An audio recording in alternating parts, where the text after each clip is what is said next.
10औँ वर्ष भइसक्यो यो बाटो बन्छ बन्छ भन्न थालेको।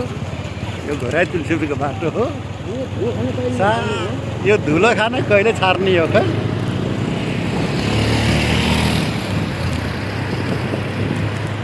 यस्तो छ यो बाटो, निर्माणाधीन अवस्थामा छ। हामीले चाहिँ यो धुलो खाना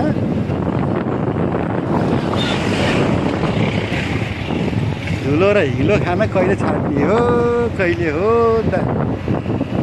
बासीले चाहिँ सुख पाउने। यो बाटो बन्न लागेको पनि भत्काइ भुत्की पारेको पनि अब 9 वर्ष पुरा भएर 10 वर्ष पनि थाल्यो। परिस्थिति यस्तो छ, पानी आयो भने हिलो हिलो, घाम लाग्यो भने धुलै धुलो। हाम्रो बाटो यस्तो छ। विकासको मोडेल, यो कुन देशको मोडेल हो यो? यस्तो अरू देशमा त हुन्न होला सायद, यो हाम्रै देशको मोडेल हो कि जस्तो लाग्यो। अहिलेसम्मको अवस्था यस्तो छ।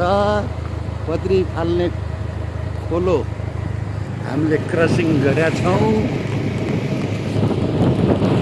अब हामी दुधराजतिर जाँदैछौँ। ल हेर्नुहोस् यो बाटोको दशा यस्तो छ निर्माणाधीन अवस्थामा।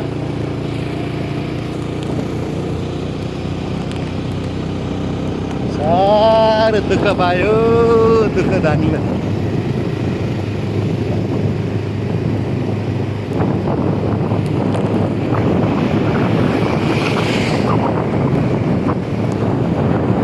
वातावरणमा चाहिँ प्रत्यक्ष असर पार्ने एउटा सिमेन्ट फ्याक्ट्री छ यहाँ। जमजम ओ त्यहाँ सिमेन्ट फ्याक्ट्री छ। दुधराज हो यो ठाउँ, दुधराज। ल हेर्नुहोस्,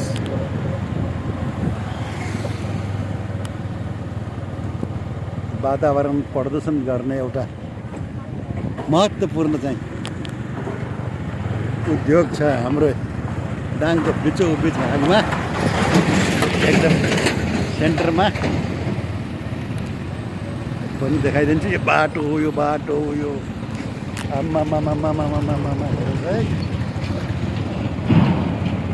ल